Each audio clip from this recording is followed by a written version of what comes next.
First three-pointer of the game.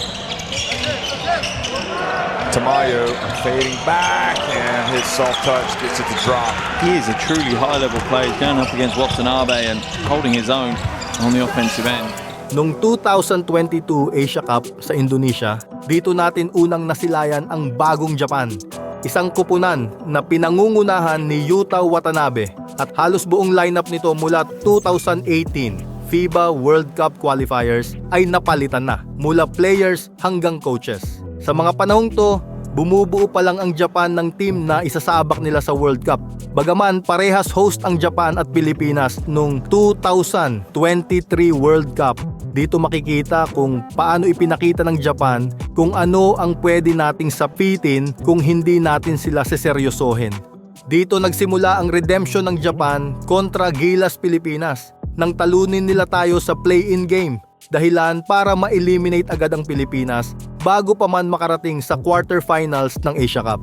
Sa video na ito, bibigyan din natin ng interpretasyon ang bawat play, tendencies ng mga players at titingnan kung ano ang ginagawa ng team na ito, paano sila maglaro at ano ang mentalidad nila sa laban. Ito ang part 2 ng Japan versus Gilas. Laro na nagsabi sa atin, hindi na ito ang Japan na kilala natin noon. Para mas maintindihan ang laro, sisimulan natin sa goal ng dalawang team nung panahong yon ang paghahanda para sa World Cup 2023. Kung mapapansin ninyo, ang Japan ay may malinaw na continuity. Hanggang ngayon, halos ito pa rin ang core lineup na nagsisilbing main team nila. Samantalang sa panig natin, mas transitional ang roster, isang halo ng amateur at professional players na pansamantalang binuo para sa tournament. Kung maaalala ninyo, kare-resign lang noon ni Coach Tab Baldwin bilang coach ng national team natin. Ito rin yung panahon na tinalo natin ang South Korea ng 2 beses under his leadership. At ang kupunang iyon ay kalaunan ay naging core ng South Korean team ngayon. Sa first quarter, kitang-kita na ang plano ng opensa natin. Run and gun system. Carl Tamayo immediately hit the 3 and Jeyo Chu, the PBA's first overall pick, followed up with a putback right away. Pero hindi nagtagal, nakabawi agad ang Japan. Napakabilis ng transition nila from defense to offense. They moved the ball quickly and got a shot off right away. At doon nila pinapakita ang efficiency at mabilis na pag-react ng team sa laro. You can see just how alert Japan is on every play and why fast decision making is so crucial in a game like this. Pagkatapos niyan, nakashoot si Suda, isang 3-point shooter galing sa transition pass ni Yuta Watanabe. And check out Watanabe, 6'9", quick on his feet and superb with the ball, which is why they can push the pace all night long if they choose.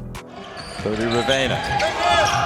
Tamayo, just a complete player, isn't he? Yeah, he truly is.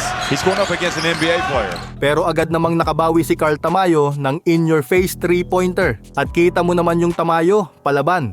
Here you can see that Tamayo can go toe-to-toe with Watanabe. For me, it's a great matchup. And dito mo rin makikita na si Carl, most reliable big man natin sa ilalim. Sa foul na ito, makikita mo na hindi nagbibiro ang Japanese team na ito. Ramdam ang physicality nila sa depensa at kahit si 3D ay nakakaramdam ng physicality. They are really tough on defense. Pumasok sa laro ang Japan na may redemption mentality. Hindi lang para manalo, kundi dahil dekada na silang hindi nanalo sa atin. At kitang-kita ito sa bawat galaw nila sa court. Tapos isang mabilis na recovery, nakabawi agad si Togashi ng 3-pointer. Si Togashi ay isang 5'6" point guard na napakabilis at may mataas na shooting percentage sa 3-pointers at bukod pa rito, napakataas ng kanyang basketball IQ. Pero pagkatapos ng tira ni Belangel, sunod-sunod na ang puntos ng Japan at napako na ang Gilas sa 7 puntos lamang. Pumapasok ang mga 3-pointers ni Togashi, Suda at Watanabe. Kasabay ng fast breaks at penetrations ni Yuday Nishida, talagang nahihirapan tayong pigilan sila kahit may quickness na rin tayo. Si Yuday Nishida ay isang 6'3" combo guard ng Japan. Ang primary position niya ay shooting guard, pero he can play consistently sa point guard position dahil sa bilis at basketball IQ niya. at magaling din siya sa parehong scoring at decision making. Kaya kahit maliit ang dalawang primary point guards ng Japan na sina Togashi at Kawamura, deceptively ang Japan ay kaya ring maglaro ng big lineup kapag gusto nila.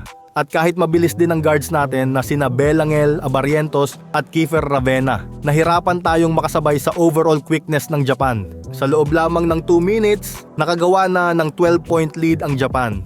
Sa unang quarter pa lang parang tapos na agad ang laban.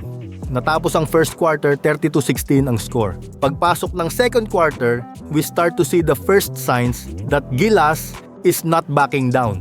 Unti-unti nilang pinaliit ang kalamangan ng Japan sa pamamagitan ng isang 9-0 run mula kina Navarro, Ray Parks at isang malinis na tres ni JP Eram. よくにドライブして吹かないじゃないですか。もう分かってる。第2クォーターからもう分かってる。相手が吹かないから強くに行こう。 Napilitan si Tom Hovas na tumawag ng timeout. Alam niyang nasa atin ang momentum. Pero pagbalik ng laro, doon na ulit pinakita ng Japan kung bakit iba na sila ngayon. Ibinalik ang first 5 at parang isang iglap, bumalik na naman sa double digit ang agwat. Dito mo makikita ang malaking kaibahan. Hindi nagpapanik ang Japan. May sistema, may control. At si Yuki Togashi, grabe yung clutch. Hindi lang basta tres, kahit high difficulty shots na may bantay at pressure, parang normal lang sa kanya. Maliit man ang katawan, sobrang laki ng impact. Sa kalagitnaan ng quarter, magaganda ang kick-out passes ng Gilas. Tama ang read, tama ang galaw, pero hindi pumapasok ang mga tira. Bago matapos ang first half, saka lang ipinasok si Kawamura. At doon natin nakita ang kaya niyang gawin laban sa guards natin. Sa isang sequence ni Francis Lopez, bagong pasok lang, nagpakita agad ng spark at athleticism. Isang malupit na block sinundan ng hard foul ni Yoshi. Ramdam mo agad ang spark, kitang-kita ang intensity. Pero pagkatapos nun, si Kawamura, isang mabilis na sequence lang, parang nag-stop ang oras. Walang makasabay, kahit si Kiefer. First half ends 50-34 at klaro ng kontrolado ng Japan ang laro. Pagpasok ng second half, naging pisikal agad ang laro. May banggaan, may tensyon, may bigayan. Tinamaan si SJ Belangel ni Yuta Watanabe. Ramdam mong umiinit na ang laban. Unang umatake ang Japan. Tres agad ni Nishida and the lead ballooned to 19 points. First three-pointer of the game. Tamayo fading back and his soft touch gets it to drop. He is a truly high-level player going up against what... Pero hindi nagpatinag si Carl Tamayo. Isang malupet na spin move at fade away mismo sa muka ni Watanabe. Para sa akin, ito ang pinaka magandang highlight ng laro. Lakas, skill at fundamentals ni Carl ibang klase.